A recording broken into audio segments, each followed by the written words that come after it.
Equation of X axis का equation क्या होता है? y बराबर 0। इक्वेशन ऑफ y एक्सिस और स्लोप इंटरसेप्ट फॉर्म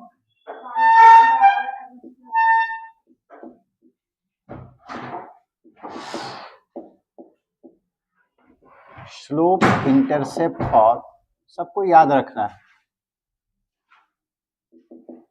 ये था y is equal to M X plus C. M क्या है? Slope of the line. C क्या है? y intercept. और दूसरा बताए थे पॉइंट स्लोप फॉर्म।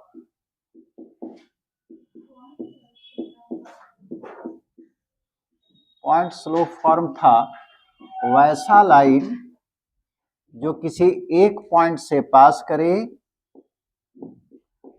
और उस लाइन का स्लोप अगर m है तो उसका इक्वेशन क्या होता है? y minus y one is equal to m into x minus h. और तीसरा था 2.4।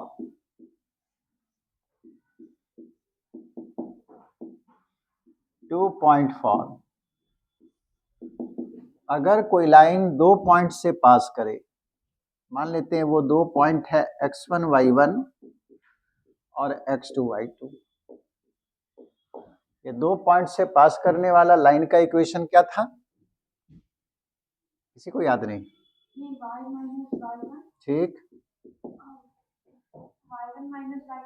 स्लोप दो पॉइंट से गुजरने वाला लाइन का स्लोप डाल दो यहाँ, बस। एक्स कोऑर्डिनेट का वाई कोऑर्डिनेट का डिफरेंस और एक्स कोऑर्डिनेट का डिफरेंस और यहाँ पे एक्स माइनस एक्स।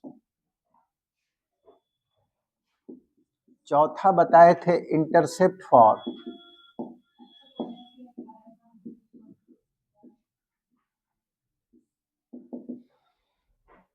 अगर कोई लाइन एक्स एक्सिस पे ए इंटरसेप्ट और वाई एक्सिस पे बी इंटरसेप्ट काटता है, उस लाइन का इक्वेशन होगा x by a plus y by b is equal to 1। पांचवा था नॉर्मल फॉर्म।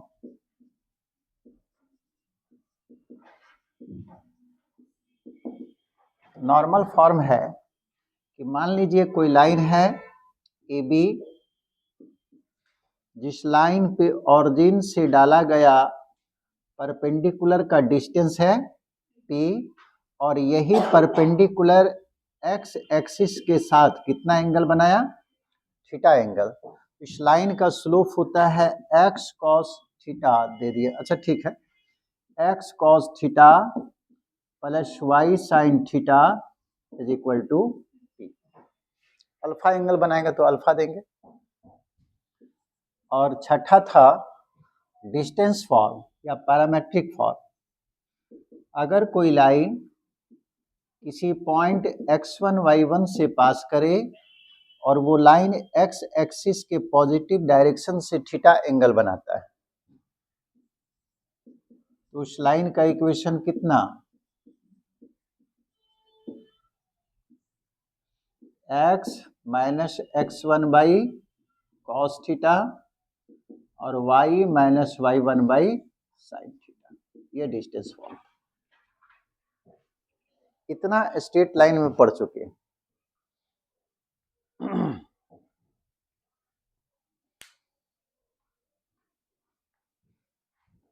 अब आगे है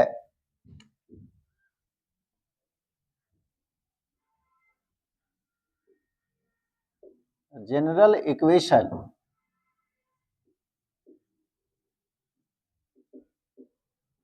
of a straight line.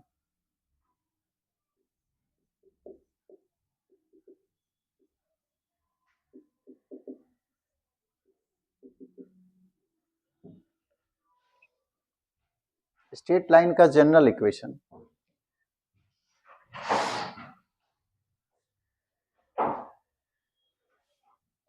The first degree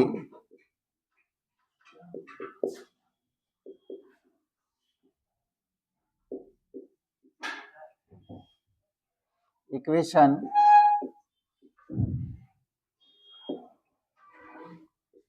in x and y always represents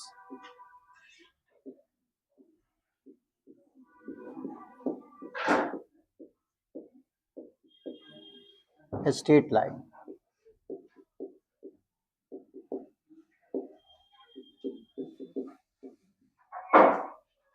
first degree का मतलब समझ रहे हैं?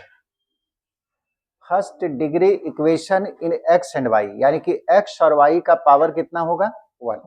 यहाँ जितने भी स्ट्रेट लाइन लिखे हुए हैं सबका देखिए, एक्स का पावर 1, वाई का पावर 1, एक्स का पावर 1, वाई का पावर 1, एक्स का पावर 1, वाई का पावर 1, किसी में भी एक्स का पावर एक से ज्यादा नहीं होगा। तो फर्स्ट डिग्री इक्वेशन जो एक्स और वाई में होगा हमेशा एक स्ट्रेट लाइन को रिप्रेजेंट करेगा, that is ax plus by plus c is equal to 0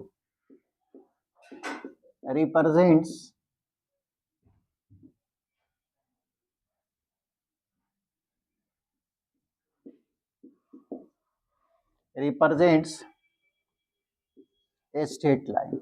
यही जनरल इक्वेशन है, जितना भी स्ट्रेट लाइन है सबका इक्वेशन यही होगा, ax plus by plus c बराबर 0। यहां से लिखिए, वो तो बताए हुए थे।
Reduce the equation in slope intercept form.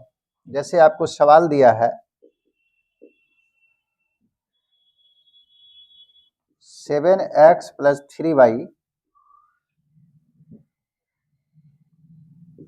Minus 6 बराबर 0, इस इक्वेशन को स्लोप इंटरसेप्ट फॉर्म में लिख लीजिए। आपको बताए थे, शुरू से बता रहे कि जितने भी लाइन है सब एक फॉर्म से दूसरे फॉर्म में कन्वर्ट किया जा सकता है।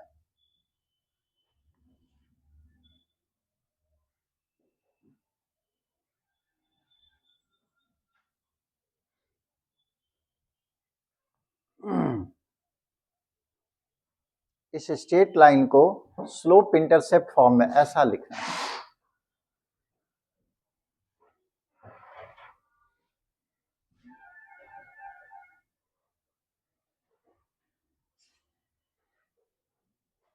हो जाएगा? क्या आया?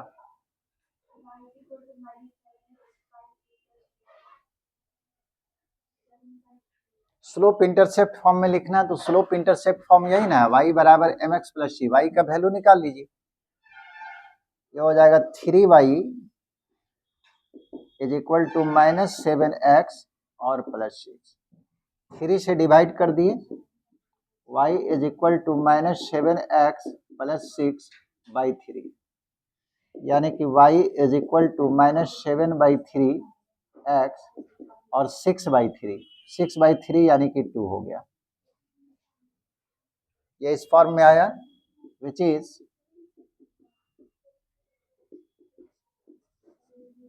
Of the form y is equal to mx plus c। m का वैल्यू है माइनस 7 बाई 3, c का वैल्यू है 2।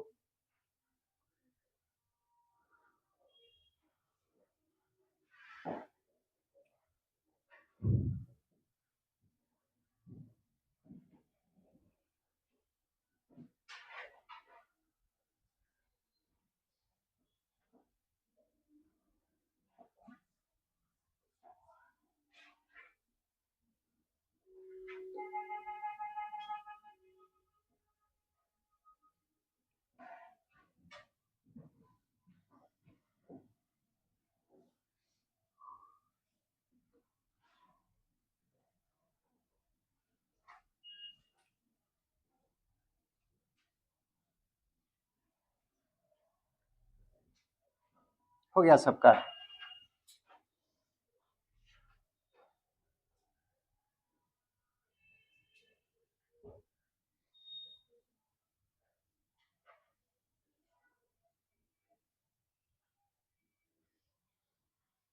इसी सवाल को अगर ऐसा दे दे कि reduce the equation in intercept form, तब क्या होगा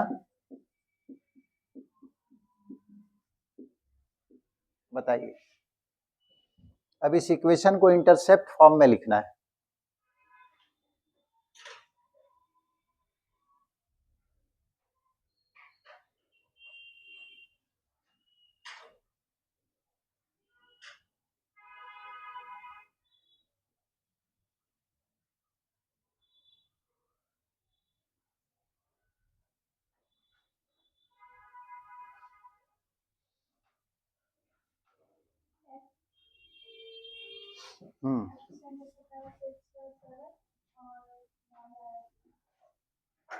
वाई आया।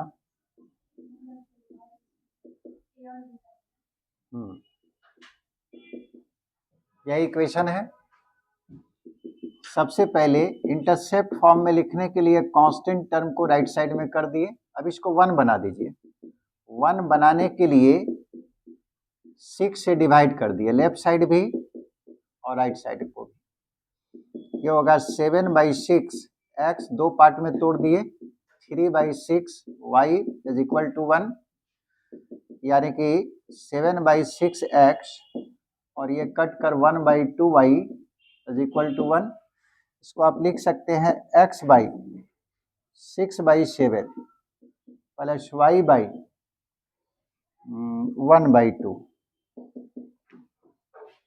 है ना। ये पलटेगा तो 7 ऊपर चल जाएगा, तो 7x/6 आ जाएगा। ये उल्टा हो गया ना, बाई 2, तो 1/2 है y, which is of the form. Intercept form में लिखने का मतलब है कि x/a प्लस y/b इस फॉर्म में लिखना। यहाँ पे a का वैल्यू यानी कि x इंटरसेप्ट है 6/7 और y इंटरसेप्ट है 1/2।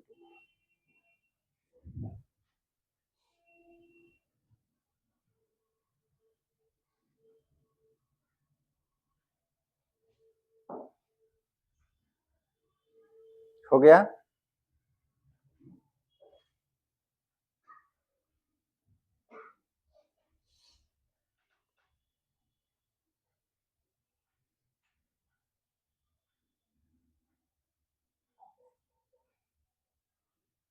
ये पहले लिखा हुआ था, ठीक है, स्लोप इंटरसेप्ट फॉर्म में। उसके बाद सवाल दिए ये इंटरसेप्ट फॉर्म में जो वहां पे बना हुआ है।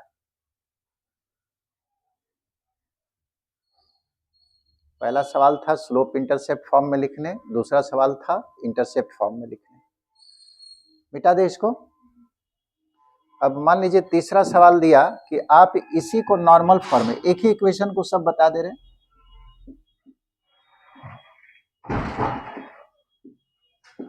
नॉर्मल फॉर्म में लिखिए। तब कैसे लिखिएगा? नॉर्मल फॉर्म का मतलब हुआ x cos alpha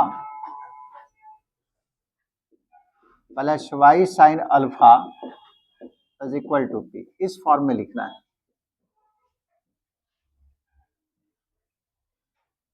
7x plus 3y minus 6 बराबर 0। इस इक्वेशन को normal form x cos alpha plus y sin alpha के फॉर्म में लिखना है।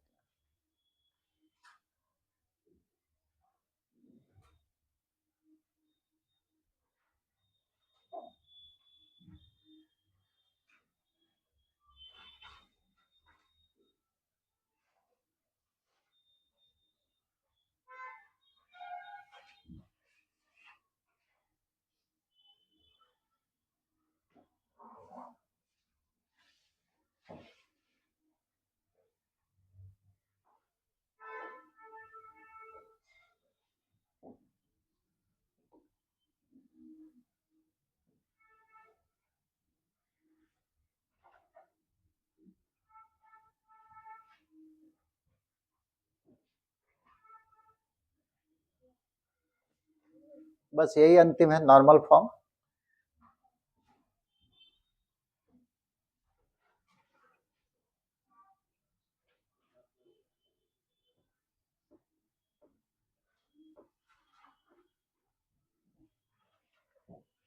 बनेगा ये नहीं बनेगा ना। नॉर्मल फॉर्म में जब भी लिखना होगा कांस्टेंट टर्म को एक तरफ पहले ले जाइएगा, ठीक है।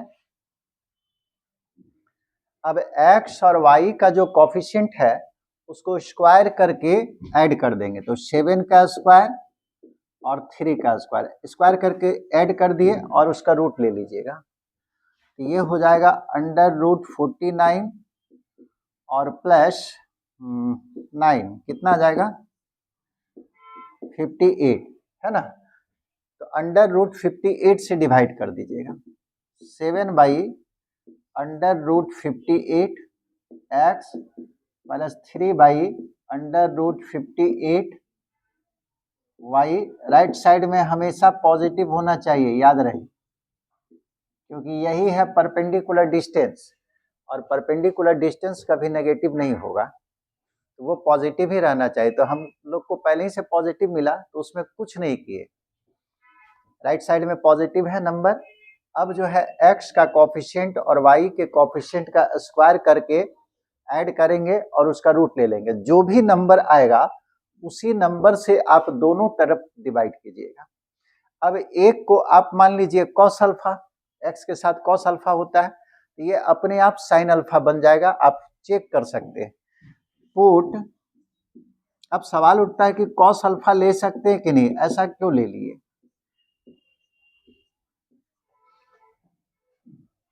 कॉस अल्फा या साइन अल्फा का वैल्यू हमेशा -1 और +1 के बीच में ही रहेगा। अब कोई भी नंबर अगर आपको देता है, जैसे मान लीजिए 1/5 दे दिया, ठीक है, 1/5 दे दिया और ये नंबर जो है -1 +1 के बीच में है। अब बोले कि क्या कॉस अल्फा का वैल्यू इसके बराबर हो सकता है, तो कहेंगे हो सकता है। क्यों? क्योंकि ये नंबर जो है -1 +1 के बीच में है, यानी कि कोई ना कोई एक एंगल जरूर ऐसा मिल जाएगा, उस एंगल का नाम दिए अल्फा। कोई ना कोई एक एंगल जरूर ऐसा मिलेगा जिस एंगल पे कॉस को ऑपरेट करने पर उसका वैल्यू 1/5 के बराबर हो जाएगा। वो एंगल हम लोग नहीं जानते हैं, लेकिन होगा जरूर। लेकिन सवाल अगर ऐसे दे दिया कॉस अल्फा बराबर 2, आज थोड़ा सा डिस्टर्ब होंगे,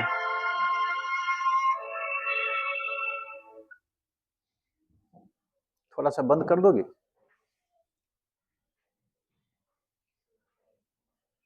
सबसे पहले तो आपको ये पता होना चाहिए कि कॉस अल्फा और साइन अल्फा का वैल्यू यानी कि उसका रेंज क्या होता है, -1 +1 के बीच में, उससे बाहर उसका मान जा ही नहीं सकता है। ये आप ट्रिगोमेट्री में पढ़े होंगे, ठीक है, ट्रिगोमेट्री में ये आपको बताया गया होगा। अब हम लोग जो है जैसे आपको दे दिया कि कॉस अल्फा बराबर 1/2, तो आप तो जान रहे हैं कि 1/2 किसका वैल्यू है, किसका वैल्यू है 60 का, 60 डालिएगा 1/2 आ जाएगा। यहाँ पे आप एंगल को जानते हैं, लेकिन अगर यही आपको 1/3 दे दिया, अब आप जानते ही नहीं कि ये किस एंगल का, यानी कि कौन सा एंगल पे कॉस को ऑपरेट करेंगे तो वैल्यू 1/3 होगा। कोसाइन का, साइन का, टेन का, सबका जो है आपको टेबल आता है, यानी कि हर एक नंबर के करस्पॉन्डिंग जो है कौन सा एंगल आएगा ये बता देगा, समझे। अब जो है अभी जो किताब आ रहा है उसमें खत्म कर दिया, नहीं देता है। पुराना किताब कोई भी ट्रिगोमेट्री का ले लीजिएगा, दासगुप्ता, केसी सिन्हा, सब में मिल जाएगा, साइन टेबल, कोसाइन टेबल, तो ये हम लोग नहीं जानते। तो अब हम लोग चेक क्या करेंगे कि ये जो नंबर है, ये नंबर वास्तविक में इसी रेंज में है, -1 +1 के बीच में। इसका मतलब है ये इक्वेशन सही है, और जब इक्वेशन सही है तो कोई ना कोई एक ऐसा एंगल मिलेगा, उस एंगल का ही नाम दिए हैं अल्फा, ठीक है। कोई एक ऐसा एंगल मिल जाएगा जिस एंगल पे कॉस को ऑपरेट कर दे तो वैल्यू उसका 1/3 के बराबर हो जाएगा, यानी कि ये सही है। अब दे दिया आपको cos अल्फा बराबर 2, अब बोलेगा कि अल्फा का वैल्यू बताइए, तो ये इक्वेशन गलत हो गया। क्यों? क्योंकि cos अल्फा का वैल्यू 1 से बड़ा ही नहीं हो सकता है। तो जब ये इक्वेशन गलत है तो ऐसा कोई एंगल नहीं मिलेगा जिस एंगल पे cos को ऑपरेट कर दे तो वैल्यू 2 हो जाएगा। तो ये सीधे हम लिख देंगे इज नॉट पॉसिबल। मतलब समझे, हम कहना ये चाहते हैं कि जैसे 3/10 और आपको जरूरत पड़ गया कि इसको साइन में लिखे, तो सवाल उठता है कि लिख पाएंगे कि नहीं, तो हम लोग लिख देंगे। क्यों? क्योंकि 3/10 का वैल्यू -1 + 1 के बीच में है। ये समझ में आ रहा? 5/15 इसको जो है साइन कॉस में लिख सकते हैं कि नहीं? लिख सकते हैं, क्योंकि ये वैल्यू भी -1 + 1 के बीच में। 3/2 इस वैल्यू को साइन या कॉस में लिख सकते हैं कि नहीं लिख सकते हैं? नहीं लिख सकते, क्योंकि 3/2 1 से बड़ा नंबर है 1.5, यानी कि इसको साइन या कॉस में नहीं लिख सकते। तो यहाँ जो नंबर आया है ये नंबर जो है -1 + 1 के बीच में होगा। क्यों? क्योंकि 7 ये 58 का रूट है, अब 49 का रूट जो है 7 हो जाता है, ठीक है, और ये 49 से बड़ा नंबर है, यानी कि यहाँ जो नंबर आने वाला है वो 7 से बड़ा होगा। और 7 से बड़ा नंबर यानी कि न्यूमरेटर का वैल्यू जो है डिनोमिनेटर से छोटा हो जाएगा, तो इसका मान जो है हमेशा -1 + 1 के बीच में होगा। इसलिए इसके जगह पे आप चाहें तो साइन भी यूज कर सकते हैं, कॉस भी यूज कर सकते हैं। हमको कॉस में लिखना था, तो हम लोग मान लिए कि अल्फा एक ऐसा एंगल है जिस पर कॉस को ऑपरेट करने से उसका वैल्यू 7/√58 के बराबर हो जाएगा। ऐसा क्यों लिए? Because this number lies between -1 and +1, ऐसा है इसलिए। तो आप तो ले लिए कि माना कि वो एंगल अल्फा है जिस पर कॉस को ऑपरेट कर दिए तो वैल्यू इतना हो गया। तो कॉस अल्फा का वैल्यू होता है b/h, तो b का मान कितना? 7, h का मान √58। अब बताइए जो है p का वैल्यू कितना आएगा? तो p का वैल्यू यही आएगा, आपको एक नंबर कितना है देख लो, p बराबर h², इसका स्क्वायर करेंगे तो 58 का रूट का स्क्वायर कितना आएगा? ये 49 कितना हो जाएगा जी? 9 रूट लीजिए, यानी कि 3 होगा। तो साइन अल्फा का वैल्यू कितना हो जाएगा? साइन अल्फा बराबर p/h 3/√58। पिछले ही क्लास में बता रहे थे कि अगर एक का वैल्यू कॉस में लेते हैं तो दूसरे अपने आप किसमें कन्वर्ट हो जाएगा? साइन में ही कन्वर्ट होगा। पिछले क्लास में भी ये चीज बताए थे। यहाँ देखिए आपको दिखा रहे हैं, इसको अगर कॉस माने तो ये अपने आप साइन आ गया। ऐसा इसलिए आ रहा कि आप उसी रूल को यूज किए हैं। वहां पे हम बताए थे a cos theta plus b sin theta is equal to k। Cos और साइन जब भी रहेगा तो इसको किसी एक ट्रिगोनोमेट्रिकल फंक्शन में चेंज कर सकते हैं, आपके ऊपर डिपेंड करता है। या तो साइन में चेंज कर सकते हैं, नहीं तो कॉस में चेंज कर सकते हैं। जबकि यहाँ कॉस साइन दोनों है, किसी एक में चेंज कर सकते हैं, या तो साइन में नहीं तो कॉस में। चेंज करने का तरीका क्या बताए थे? कॉस का जो कॉफिशिएंट है उसका स्क्वायर करेंगे, साइन के कॉफिशिएंट का स्क्वायर करेंगे और उसका रूट लेंगे। जो भी नंबर प्राप्त होगा उस नंबर से दोनों तरफ डिवाइड करते। यहाँ भी तो वही काम किए थे हम, x के कॉफिशिएंट का हम स्क्वायर किए थे, y के कॉफिशिएंट का स्क्वायर किए थे और उसको जोड़कर उसका रूट ले लिए। जो नंबर आया उस नंबर से दोनों तरफ डिवाइड किए। अब इसको अगर हम कॉस मानते हैं तो ये अपने आप साइन हो जाएगा, इसको अगर साइन मानिएगा तो ये अपने आप क्या होगा? कॉस में आ जाएगा हमेशा। इसको कॉस लिए, ये साइन हो गया। अब इसका वैल्यू पुट अप कर दीजिए, तो x, इसको आप क्या लिए हैं? कॉस अल्फा प्लस y, और ये अपने आप आ गया sine alpha is equal to 6/√52, इसको p मान लिए। फिर जहां पे p का वैल्यू है 6/√58, वो उस फॉर्म में आ चुका है। ये इक्वेशन इस फॉर्म में आ गया जहां पे x cos अल्फा का मतलब है 7/√58, y साइन अल्फा का मतलब है 3/√58। Length of perpendicular from the origin, origin से जो डाला गया लंब का लंबाई है वो कितना है 6/√58। तो इस इक्वेशन को जब नॉर्मल फॉर्म में लिखेंगे तो यही आएगा और सबका वैल्यू लिखा हुआ है, कॉस अल्फा ये होगा, साइन अल्फा ये होगा, यहीं पे आ गया था, यही है कॉस अल्फा, ये है साइन अल्फा, ये है पी। समझे इसको? तो किसी भी इक्वेशन को आप नॉर्मल फॉर्म में चेंज कर सकते हैं। पहले उसको लिख लीजिए, अब दूसरा सवाल देते हैं।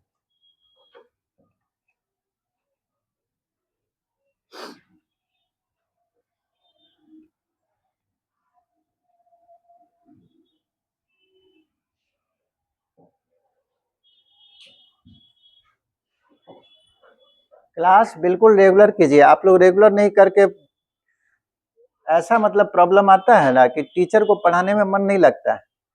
रेगुलर नहीं कीजिएगा, समझ में नहीं आएगा, टीचर को पढ़ाने में मन नहीं लगेगा। इसलिए क्लास बिल्कुल रेगुलर कीजिए किसी भी सब्जेक्ट का। ऐसा नहीं कि हम अपना का बात कर रहे हैं, फिजिक्स का, केमिस्ट्री का, सारे सब्जेक्ट का क्लास रेगुलर कीजिए, तभी ना आपको टीचर जो है बढ़िया से पढ़ा पाएंगे।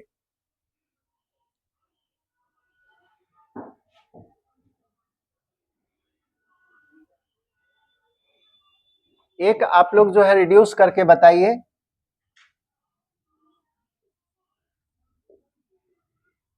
रिड्यूस 4x + 3y और -9 = 0 इनटू नॉर्मल फॉर्म।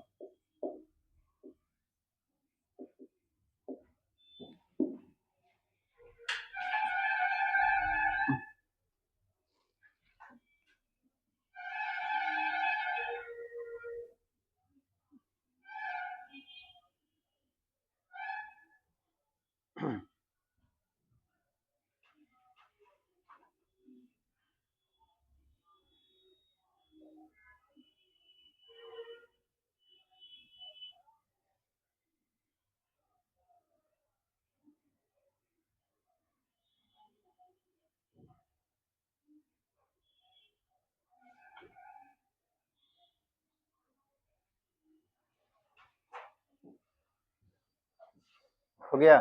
बन गया आप लोग का? एक रफ कॉपी छोटा सा रखिए, खासकर मैथ में, क्योंकि मैथ में तो केवल सवाल है, थ्योरी है नहीं। जो भी सवाल देते हैं तो कम से कम 1 मिनट तो 2 मिनट समय दे ही देते हैं, उसको ट्राई कीजिए। आप अपने से ट्राई कीजिएगा तभी सीख पाइएगा, नहीं तो देखिएगा नोट्स तैयार हो गया पूरा, पढ़े कुछ नहीं, समझे कुछ नहीं। 2 ही घंटा 3 ही घंटा रूम पे पढ़िए, लेकिन रेगुलर पढ़िए, पर डे पढ़िए।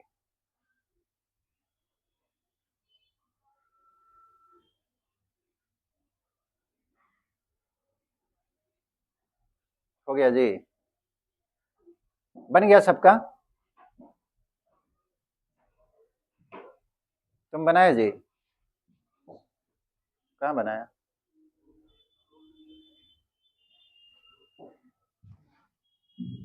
सबसे बड़ा समस्या है सवाल मिलने पे आप अपना नहीं दूसरे को देखते हैं कि वो बनाया कि नहीं बनाया, आप अपना देखिए।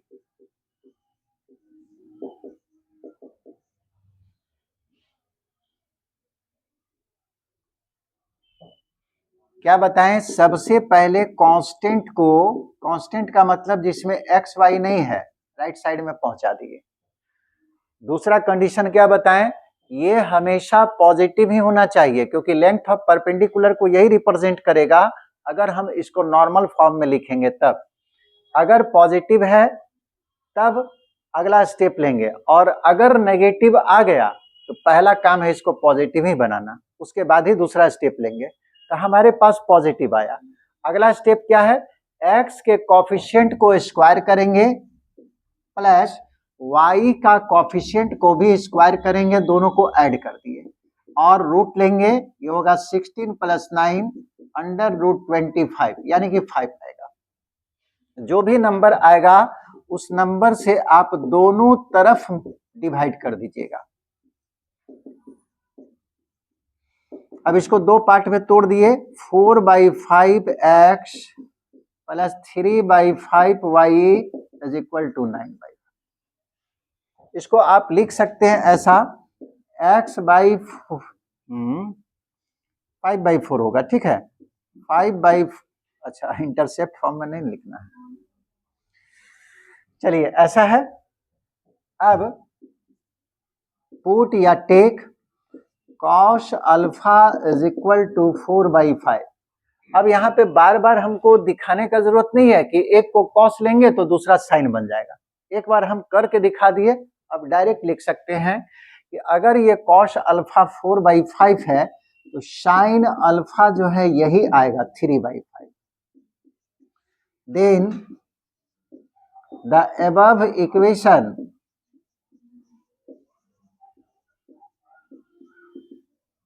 बिकम्स एज, कैसा बन जाएगा,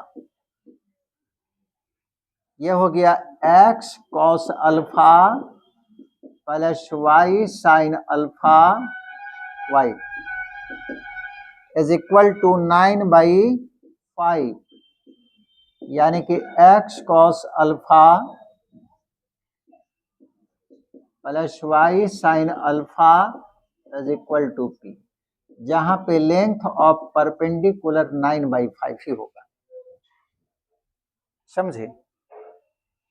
इस प्रोसेस को जब भी अप्लाई करेंगे ना, यहाँ जो नंबर आएगा वो हमेशा -1 +1 के बीच में ही आएगा, उससे बाहर नहीं जाएगा। इसलिए हमेशा उसको कॉस मान सकते हैं या साइन भी ले सकते हैं, लेकिन हम लोग को एक्स के साथ कॉस रखना था तो कॉस ही लिए, इसको साइन ले लिए। एक अंतिम सवाल, फिर दूसरे टॉपिक में चल जाएंगे।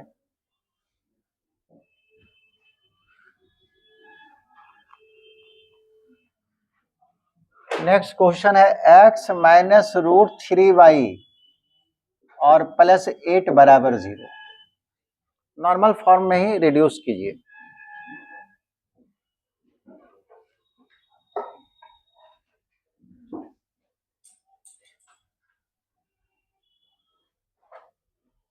नॉर्मल फॉर्म में रिड्यूस करना है।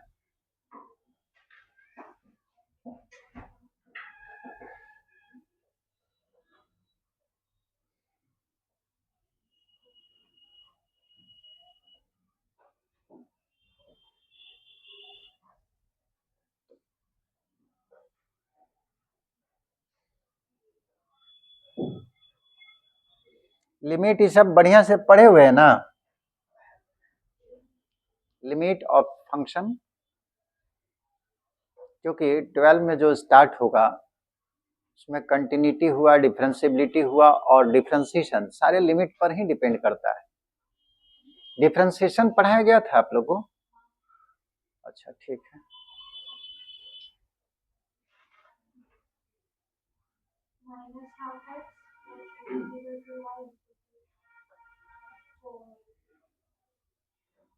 फोर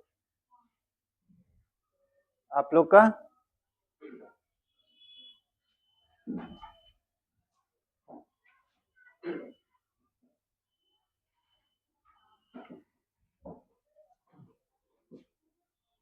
इसको लिख लिए हैं?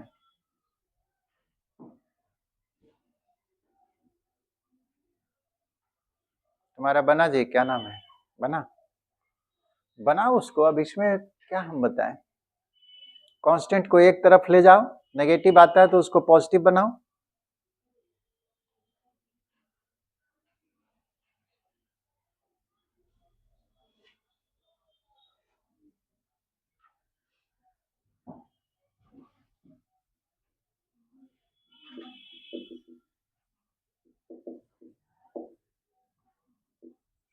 x माइनस √3y प्लस 8 बराबर 0 है ना।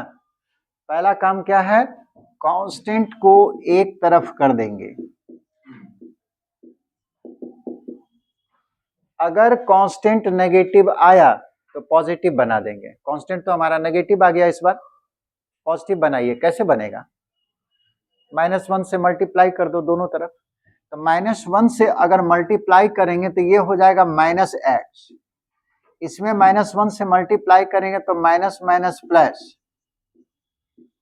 इसमें -1 से मल्टीप्लाई किए तो माइनस माइनस प्लस 8 हो जाएगा। अब अपने आप पॉजिटिव बन गया। अब वही काम करेंगे, x का कोफिशिएंट का स्क्वायर किए, y के कोफिशिएंट का स्क्वायर किए और दोनों को जोड़कर उसका रूट ले लेंगे। 1 + 3 का रूट यानी कि 2 आएगा। 2 से आप दोनों तरफ डिवाइड कर दीजिए।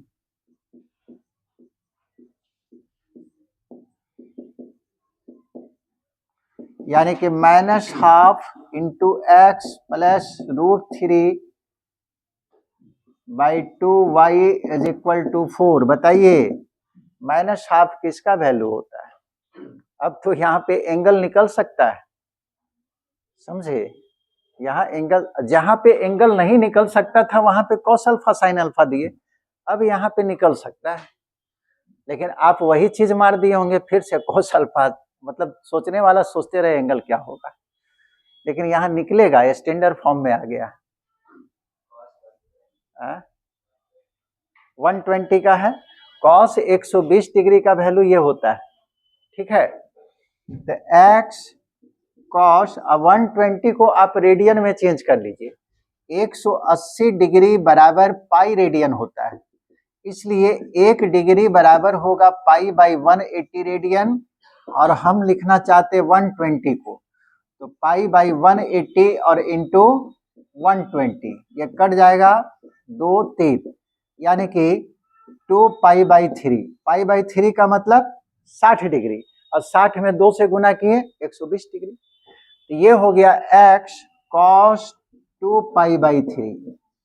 और ये हमेशा याद रखिएगा कि ये अगर 120 आया तो ये भी 120 ही आएगा, लेकिन किसमें? साइन में, sin 2π/3। अब सवाल आपको है कि नहीं सर आप बता दीजिए कि कैसे आ गया। तो साइन 120 डिग्री का मान निकाल के देखिए, 2π/3 साइन 120 डिग्री है वास्तविक में। साइन को ऐसा लिख सकते हैं 90 + 30, है ना, 90 और 30 120 हो जाएगा। और जब भी 90 डिग्री रहता है तो ट्रिगोनोमेट्रिकल फंक्शन चेंज हो जाता है। ये सब पढ़े हो क्लियर, क्योंकि ये बहुत यूज होगा। इनवर्स सर्कुलर फंक्शन पढ़ाएंगे तो वहां पूरे सवाल में ये यूज होगा। वहां लगता है हम बता ही देंगे फिर से चेंज करने का तरीका, उसके बाद ही स्टार्ट करेंगे। तो 90 होगा तो ये चेंज करेगा, साइन किस में चेंज करता है? कॉस में। थीटा का मान 30 है, और ये किस क्वाड्रेंट में है? 120 सेकेंड क्वाड्रेंट में। सेकेंड में साइन पॉजिटिव होता है, तो पॉजिटिव रह गया। और cos 30 का वैल्यू √3/2, यानी कि साइन 120 डिग्री का मान जो है वो आपको √3/2। तो इसको तो लिखे हम cos में, ये अपने आप साइन में आ गया, = 4। तो ये आ गया x cos alpha + y sin alpha बराबर p, which is of the form x cos alpha + y sin alpha = p।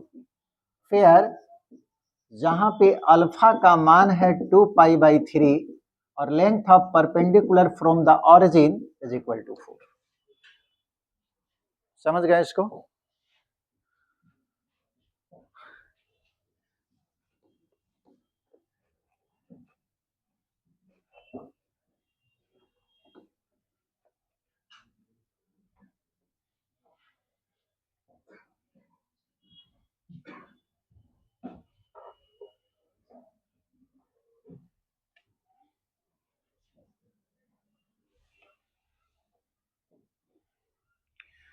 अब एक सवाल जो है,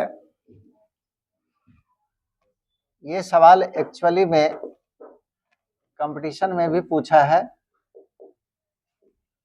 for the straight line 8x - 15y + 51 = 0, find the length of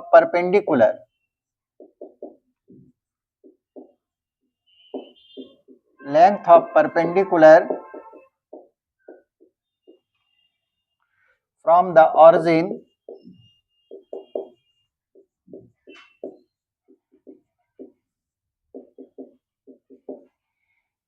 to this line and the tangent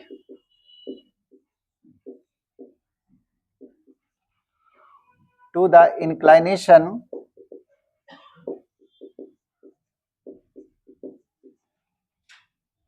of this perpendicular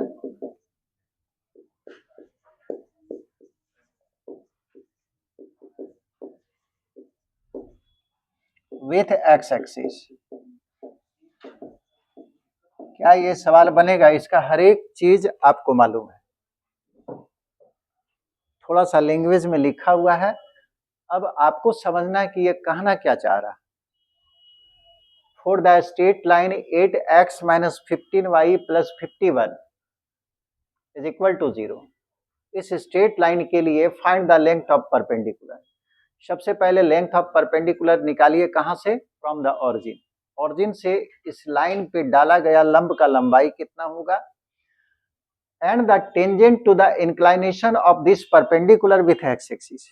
ये perpendicular x axis से जितना झुका हुआ है उसका tangent, tangent of this inclination, inclination का मतलब झुका हुआ है, और उसका टेंजेंट निकालना है।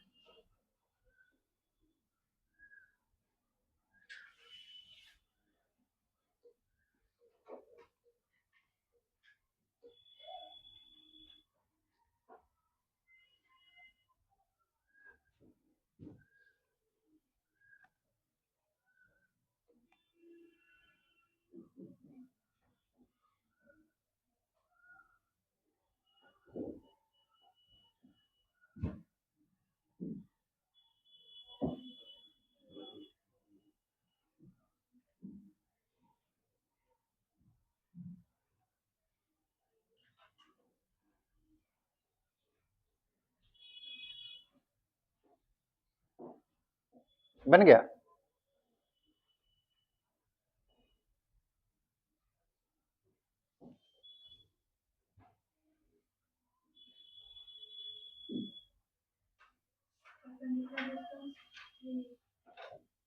परपेंडिकुलर डिस्टेंस 3 आया है। अच्छा देखते हैं, परपेंडिकुलर डिस्टेंस 3 सही है।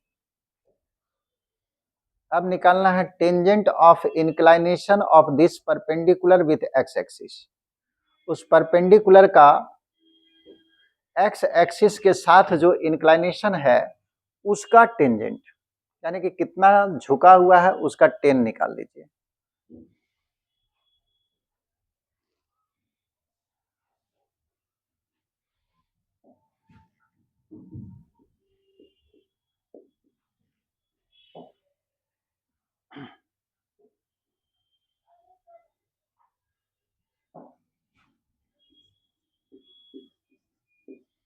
Equation of the straight line दिया हुआ है 8x,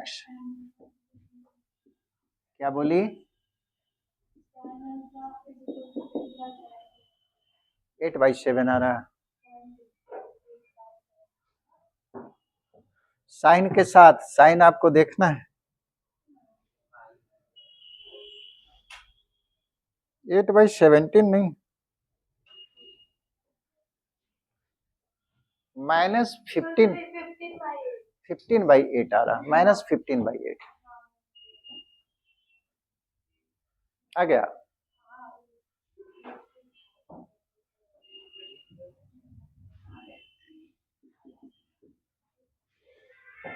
सबसे पहले इसको जो है आप नॉर्मल फॉर्म में जो है कन्वर्ट कीजिए, बस थोड़ा सा। 8x माइनस 15y बराबर -51। सबसे पहले हम लोग को क्या करना है, इस नेगेटिव को पॉजिटिव बना देना है। उसके लिए -1 से मल्टीप्लाई किए, तो -1 से जब मल्टीप्लाई करेंगे तो -8x, ये माइनस माइनस प्लस 15y, और इसमें -1 से मल्टीप्लाई करेंगे तो फिर पॉजिटिव बना देना था। अब हम लोग फिर वही प्रोसेस को अप्लाई करेंगे। x का जो कोफिशिएंट है -8 है, उसका स्क्वायर किए, y का कोफिशिएंट 15 है, उसका भी स्क्वायर किए और उसका रूट ले लिए। ये होगा 64 और प्लस 225 अंडर रूट 289 बराबर 17 इसका रूट ही आता है। तो 17 आया तो 17 से आप डिवाइड कर दीजिए।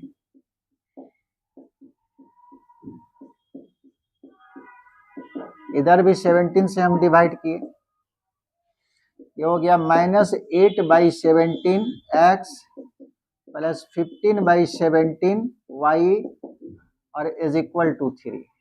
इसी को लेना है आपको कॉस अल्फा। तो x इसका वैल्यू हम लोग एंगल में नहीं जानते हैं तो सीधे ले लिए cos alpha, y sine alpha is equal to p। फिर जहां पे कॉस अल्फा का वैल्यू आप कितना चुने हैं -8/17 और साइन अल्फा आप लिए हैं 15/17, ठीक है। अब p का वैल्यू है 3। वो पहला सवाल पूछा था कि लेंथ ऑफ परपेंडिकुलर, तो p ही तो होता है length of perpendicular, length of perpendicular 3 हो गया। दूसरा अल्फा क्या है, अल्फा जो है ऑरिजिन से लाइन पे डाला गया परपेंडिकुलर का इंक्लिनेशन है, यानी कि ये परपेंडिकुलर एक्स एक्सिस के साथ कितना झुका हुआ है वही था अल्फा। लेकिन बोलता है इंक्लाइनेशन का क्या लेना है, टेंजेंट लेना है, जबकि इंक्लाइनेशन का यहाँ क्या है, कॉस है और साइन है। तो हमको तो निकालना था टेन, तो टेन अल्फा बराबर क्या होगा, एक चीज और यहाँ पे है, टेन अल्फा तो आप जानते हैं sine alpha by cos alpha होगा। साइन अल्फा का वैल्यू 15/17 और कॉस अल्फा का वैल्यू -8/17, यानी कि -15/8। तो लेंथ ऑफ परपेंडिकुलर हो गया 3 और इंक्लाइनेशन का टेंजेंट का वैल्यू होगा -15/8। इस तरह भी देख सकते थे कि कॉस अल्फा आपको नेगेटिव है, अल्फा सेकेंड क्वाड्रेंट में चला जाएगा, ठीक है। और अल्फा जब सेकेंड क्वाड्रेंट में है तो सेकेंड क्वाड्रेंट में टेन भी नेगेटिव होता है, तो टेन अल्फा का वैल्यू भी नेगेटिव आया। लेकिन साइन अल्फा का वैल्यू पॉजिटिव आया क्योंकि तो अल्फा सेकेंड क्वाड्रेंट में है और सेकेंड क्वाड्रेंट में साइन क्या होता है, पॉजिटिव होता है। ये पॉजिटिव रह गया, ये नेगेटिव है, टेन अल्फा नेगेटिव। तो आपको दोनों मिल गया, लेंथ ऑफ परपेंडिकुलर 3 है और इंक्लाइनेशन का टेंजेंट जो होगा -15/8 होगा। ये छोटा सा टॉपिक था जो हम बता दिए। अब आइए मेन चैप्टर में, point of intersection of two lines.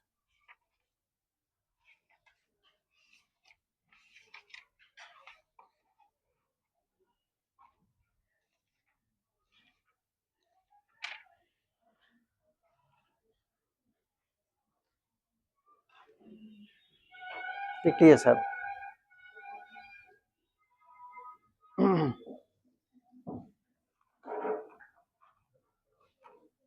Test में सारा सवाल बनाए। अच्छा एक चीज हम भूल गए पिछले क्लास में, वो अभी देखिए याद आ गया, कॉपी थोड़ा सा देखेंगे हम, नोट्स में लास्ट में हम लिखाए थे कुछ, हमको जहां तक लग रहा है कि कुछ हम गड़बड़ लिखा दिए।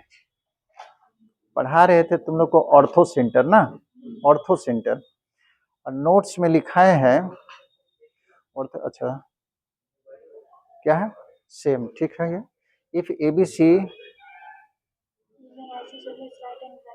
क्या, ABC, अच्छा isosceles right angle triangle, angle B is equal to 90 degree, then vertex B is the orthocentre. यहाँ ऑर्थो सेंटर, यहाँ सरकम सेंटर डाल दिए। हाँ उसको सुधारिए जी। पिछले क्लास में हम ऑर्थो सेंटर का डेफिनेशन बताए थे, उसको देखिए। पिछले क्लास में ऑर्थो सेंटर का डेफिनेशन बताए थे और उसके बाद उसका नोट्स लिखाए थे, 2 नोट्स लिखाए थे, जिसमें पहला नोट्स था ऑर्थो सेंटर, सरकम सेंटर और मीडियन एक लाइन में होता है, वो बिल्कुल सही है। और दूसरा जो नोट्स था कि अगर कोई राइट एंगल आइसोस्कस ट्रायंगल है, राइट एंगल आइसोस्कस ट्रायंगल है, यानी कि समकोण त्रिभुज भी है और दो भुजा बराबर है, देन जहां पे राइट एंगल बनता है वहां देखिए लिखा हुआ होगा बी, बी पे राइट एंगल बना है, और इसको हम बता दिए थे सरकम सेंटर, वो एक्चुअली में क्या होगा, ऑर्थो सेंटर। तो वहां लिख लीजिएगा vertex b is the orthocentre. Second वाला नोट्स में पूरा नहीं काटिएगा, सरकम सेंटर के जगह पे ऑर्थो सेंटर कीजिए। हम बाद में हमको वीडियो जो है देख रहे थे तो देखे कि यहाँ पे मिस कर गए ऑर्थो सेंटर। वीडियो तो हम जो पढ़ाए नहीं, तो बीच में जैसे पढ़ाते हैं तो हम लोग का भी ध्यान रहता है ना, कहीं भी मिस हो सकता है, याद करके थोड़ी आते हैं। तो वो जो है ऑर्थो सेंटर का डेफिनेशन बताएं और लिखा दिया सरकम सेंटर, ऑर्थो सेंटर होगा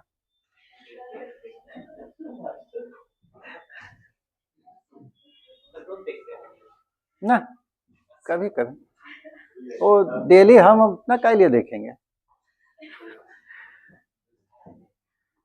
कहीं पे संदेह हो गया तब जो है उसको देखते हैं। हमको लगा कि कुछ लगता है मिस किया हुआ है, हो गया। अब आगे देखिए,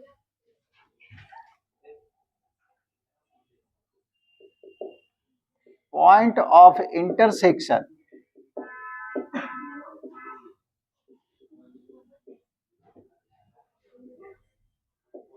ऑफ लाइंस।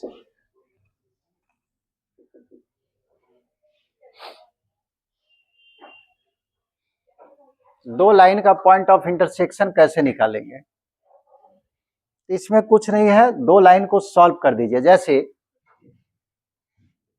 बोल दिया आपको find the point of intersection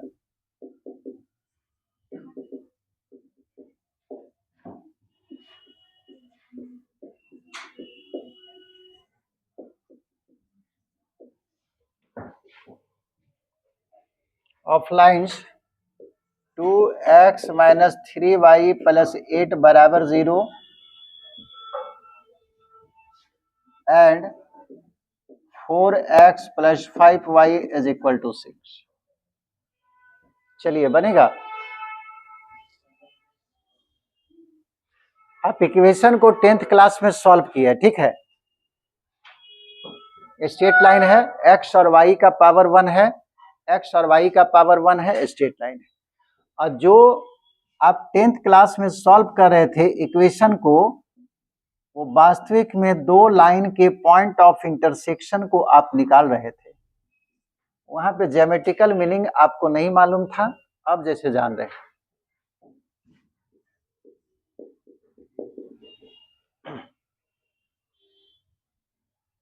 क्या होगा पॉइंट ऑफ इंटरसेक्शन, सीधे सॉल्व कर दीजिए। हम लोग फिलहाल एक सवाल बढ़िया से लिख दे रहे हैं, यही है पहला लाइन, और दूसरा लाइन का नाम दिए हैं सी डी। 4x + 5y और -6 बराबर 0।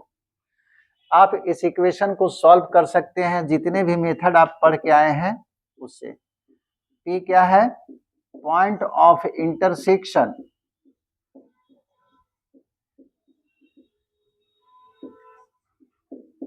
Of lines a b and c D.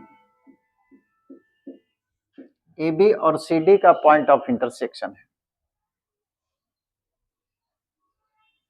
दोनों को सॉल्व करने जानते हैं, सॉल्व कर दीजिए। कितना आ गया,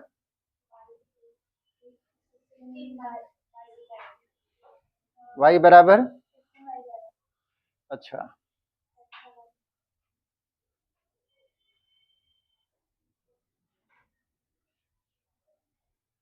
तो जब भी दो इक्वेशन को सॉल्व करते हैं यानी कि दोनों का पॉइंट ऑफ इंटरसेक्शन को आप निकालते हैं।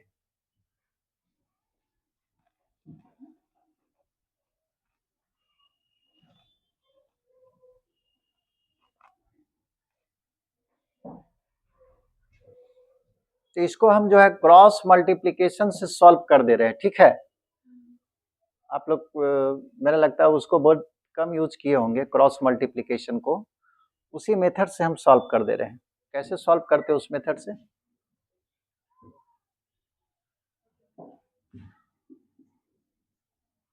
बाय क्रॉस मल्टीप्लिकेशन मेथड का नाम है x लिए और x वाले टर्म को छोड़ दीजिएगा, ठीक है। दोनों में x है, x वाले टर्म को छोड़ दीजिए। अब केवल कॉफिशिएंट को मल्टीप्लाई कीजिएगा। पहला जो मल्टीप्लिकेशन होगा इस तरह से स्टार्ट होगा, फर्स्ट वाला में, इसको तो छोड़ ही दिए। यहाँ का कॉफिशिएंट -3 और यहाँ -6, तो -3 में -6 से मल्टीप्लाई किए तो माइनस माइनस प्लस, और 6 3 जा 18, बीच में हमेशा माइनस दीजिएगा। अब इधर से 8 में 5 से मल्टीप्लाई किए तो 8 5 जा 20, ठीक है। अब यहाँ पे y लिखेंगे और y वाले टर्म को छोड़ दीजिए, ठीक है। y वाले टर्म को छोड़ देंगे। अब स्टार्ट करेंगे इधर से, सेकेंड वाला में इधर से स्टार्ट करना है। तो 8 में 4 से मल्टीप्लाई किए 32, बीच में हमेशा माइनस, फिर 2 में -6 से मल्टीप्लाई किए तो -12 हो जाएगा, माइनस माइनस प्लस 12। उसके बाद x y दो वेरिएबल था, अब कांस्टेंट सीधे 1 लेंगे। 1 जब लेंगे तो इसको छोड़ देंगे। अब तीसरा स्टेप में फिर इधर से मल्टीप्लाई होगा पहला, तो 2 × 5 10 हो गया, बीच में हमेशा माइनस। ये 4 में -3 से मल्टीप्लाई किए -12, माइनस माइनस प्लस 12, यानी कि x बाई -2 y बाई 44 होगा ना जी, और 1 बाई 22। कॉमन कितना है?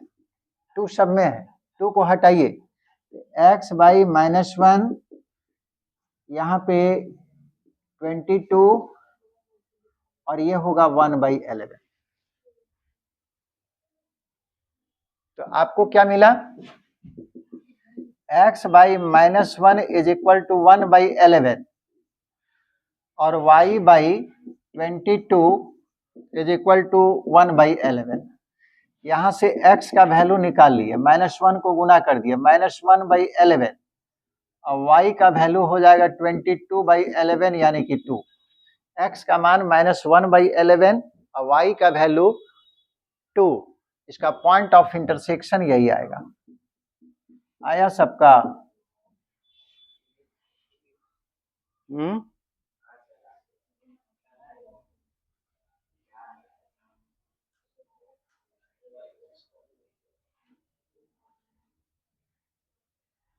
किसका किसका सही हुआ? गलती किया तो लोग इसीलिए चुप है सब। क्या बोला? ये कैसे आया? ये वाला 46। अच्छा देख लेते हैं। ये हो गया -18। अच्छा अच्छा, हाँ जी। तो ये 18 और ये प्लस 3, 8 25 40 होगा। तो 40 हो जाएगा, तो ये आ जाएगा माइनस में।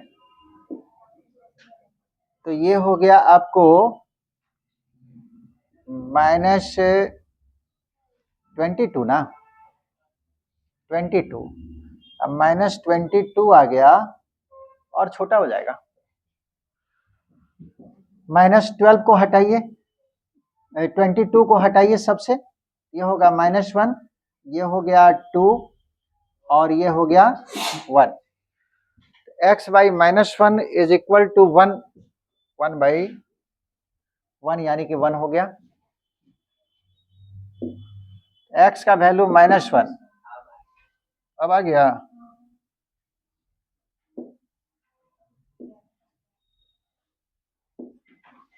ठीक आ गया, चलो ठीक है। गलती कहीं भी हो सकता है, ऐसा थोड़ी।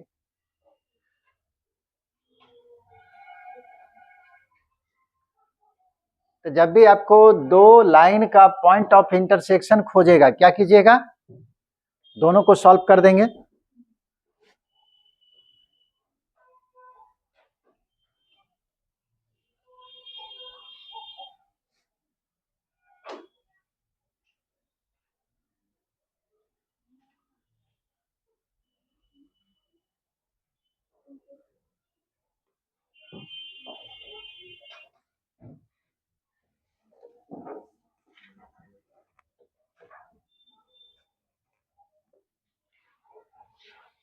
चलिए एक सवाल बोलता है, if the straight line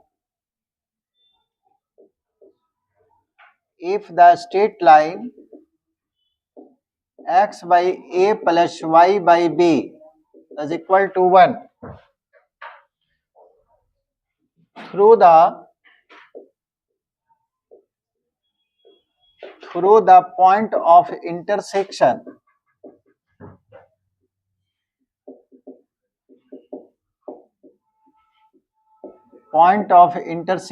of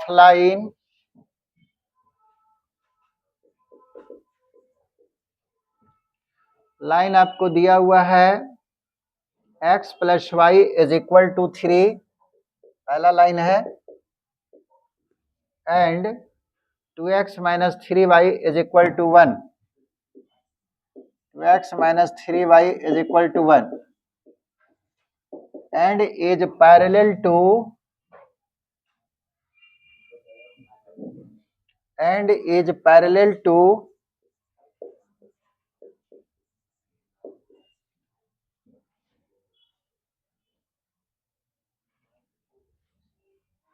the line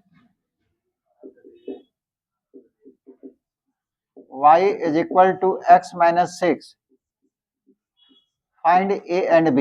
बताइए, इसका भी हर एक चीज आपको मालूम है। बोलता है कि कोई line x by a plus y by b is equal to 1, straight line है, इंटरसेप्ट फॉर्म वाला, और ये पास कर गया है कहां से, ये दोनों लाइन के पॉइंट ऑफ इंटरसेक्शन से पास कर गया, और पैरेलल है y is equal to x minus 6 का। अब बोलता है कि a और b का वैल्यू बताइए।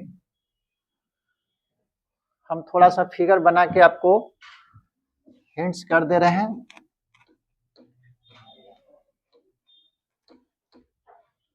इसको सब लिख लिए।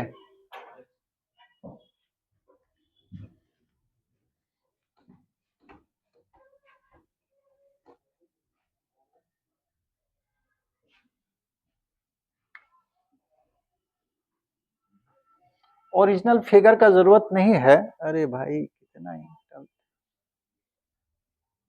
तो पूरा हाथे पैर में लगा देगा।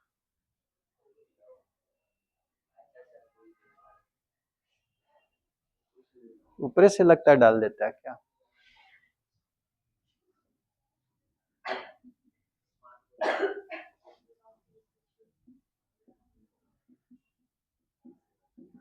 यही लाइन है, ठीक है, x by a plus y by b is equal to 1, और ये लाइन जो है पास कर गया ये दोनों लाइन के पॉइंट ऑफ इंटरसेक्शन से। मान लो एक लाइन है x plus y is equal to 1 और एक लाइन है 2x माइनस 3, रफ फिगर है, ठीक है, इज इक्वल टू 1। ये दोनों का पॉइंट ऑफ इंटरसेक्शन P था, इस लाइन का और इस लाइन का पॉइंट ऑफ इंटरसेक्शन P था, और P पॉइंट से ये लाइन पास कर गया। दूसरा पैरेलल टू दिस लाइन, और ये लाइन जो है वो पैरेलल है एक अलग लाइन का y is equal to x minus 6, इसी लाइन का ये पैरेलल है। अब बोलता है कि a और b का वैल्यू बता दीजिए। सवाल समझ में आया? एक लाइन ये हुआ, एक लाइन ये हुआ, दोनों का पॉइंट ऑफ इंटरसेक्शन P है। इस पॉइंट से ये लाइन पास किया है, x by a plus y by b is equal to 1, दोनों के पॉइंट ऑफ इंटरसेक्शन से पास किया, और साथ साथ यही लाइन इस लाइन के पैरेलल भी है। अब बोलता है कि a और b दोनों बताइए क्या होगा। तो दो अननोन क्वांटिटीज का वैल्यू निकालना है, तो आपको दो इक्वेशन चाहिए, तब निकलेगा। तो वो दोनों इक्वेशन को निकालना पड़ेगा।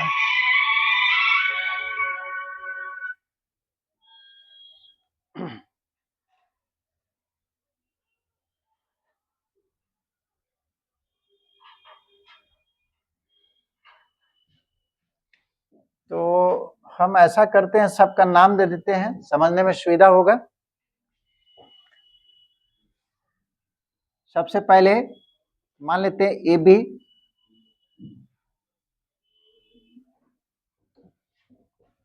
इसी में जो है हमको वैल्यू चाहिए x by a plus y by b is equal to 1।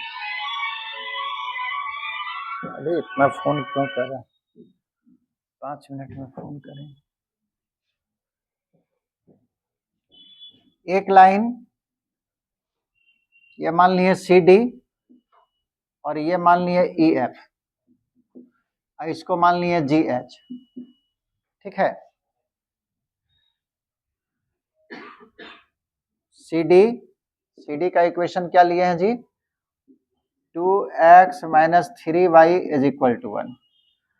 और क्या लिए हैं, एक ई एफ का इक्वेशन लिए हैं x plus y is equal to 1, और दोनों का पॉइंट ऑफ इंटरसेक्शन P है। पॉइंट ऑफ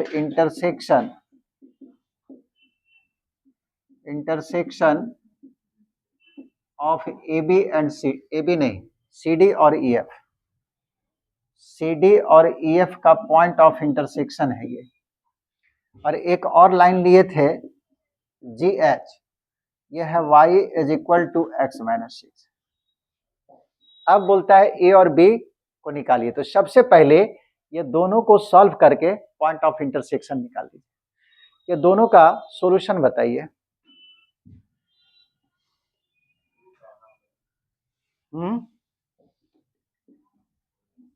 लिखने में जितना सुविधा हो सके उसके लिए हम लोग क्या किए, कुछ और जो इक्वेशन जैसे मान लिए, अब 2 और 3 को सॉल्व करना है, फ्रॉम 2 एंड 3 किसी भी मेथड से सॉल्व कर लीजिए। यहां से x का मान निकाल लो ना, x का मान कितना होगा, 1 माइनस वाई, इसमें डाल दीजिए 2x माइनस 3, और y के जगह पे 1 माइनस वाई। नो गलती लिख दिया ना, x का वैल्यू लिखना है ना।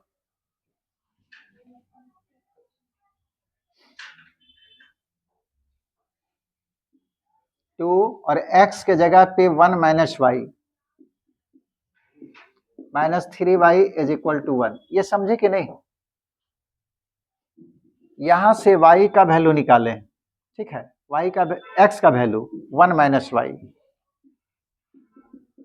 x प्लस वाई बराबर 1 है, तो x बराबर 1 माइनस वाई, और इसमें x के जगह पे 1 माइनस वाई डाल दिए।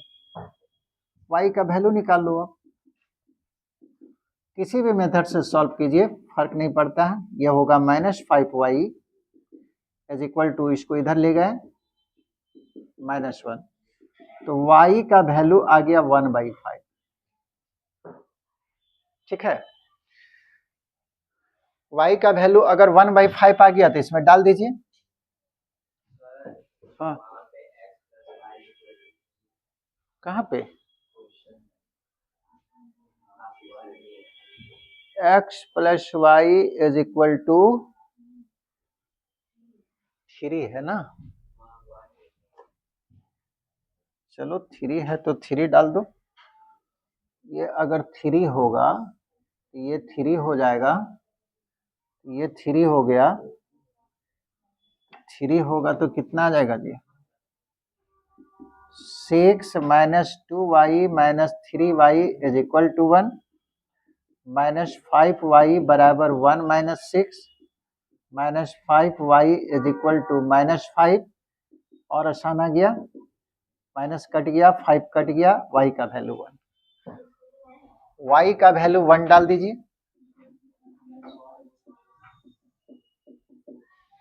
किसी एक में, या तो 2 में नहीं तो 3 में, तो 3 में डाल दे रहे हैं। x और y का वैल्यू 1, तो x का वैल्यू जो है 2 आ गया। और इसी दोनों लाइन का पॉइंट ऑफ इंटरसेक्शन जो था P था, यानी कि P पॉइंट का कोऑर्डिनेट आ गया कितना, x कोऑर्डिनेट 2 और y कोऑर्डिनेट 1। ये P पॉइंट का कोऑर्डिनेट आ गया,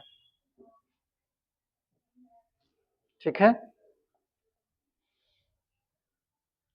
और ये लाइन जो है कहां से पास किया था, वही P से पास किया था।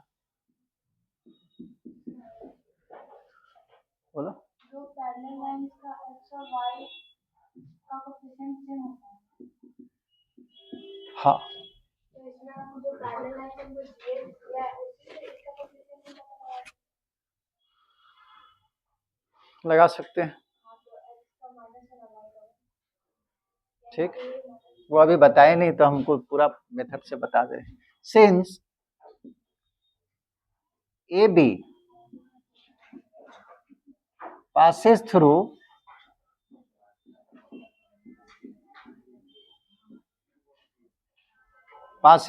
टू 1, ये AB लाइन जो है P से पास किया, इसलिए इस लाइन को ये सेटिस्फाई करेगा।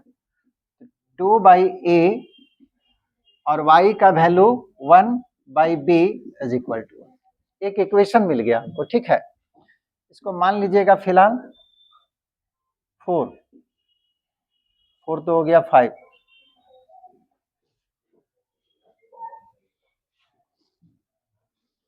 वो सब रिजल्ट नहीं बताए तो उसको यूज नहीं किया, ठीक है। हम अभी तक जो बताए उसके अनुसार बता दे रहे हैं, जितना मेथड पढ़ लीजिए। अब ये क्या है, AB लाइन GH के भी पैरेलल है, और जब दो लाइन पैरेलल होता है तो दोनों का स्लोप आपस में क्या होता है, बराबर होता है। तो सबसे पहले आप GH का स्लोप निकाल लीजिए, बताइए जी GH का स्लोप कितना होगा। GH का स्लोप y बराबर x माइनस 6, m का वैल्यू कितना है 1, यानी कि GH का स्लोप 1 है। और स्लोप ऑफ AB का स्लोप x का माइनस x का कोफिशिएंट और बटे y का कोफिशिएंट 1/b, यह हो जाएगा -b/a। और दोनों पैरेलल है, as GH parallel to AB, इसलिए दोनों के स्लोप का प्रोडक्ट आपस में बराबर होगा। GH का स्लोप 1 और इसका है -b/a, ये आ गया a, ठीक है, बराबर -b।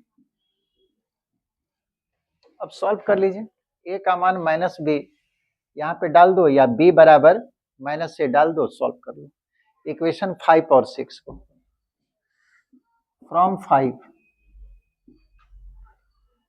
2/a 1/b is equal to 1, 2 और a का वैल्यू है -b plus 1/b is equal to 1। तो -2/b में 1/b घटेगा तो कितना आएगा, -1/b is equal to 1, b का वैल्यू -1 आया। हमारा b का वैल्यू -1 आया।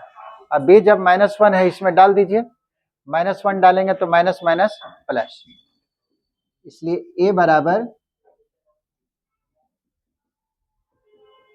1, a का वैल्यू 1 और b का वैल्यू -1।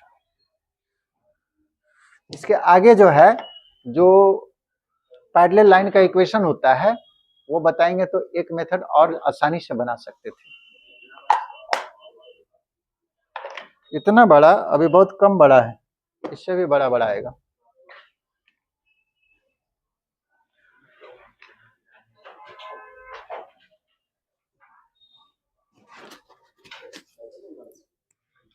बंद कर दो जी।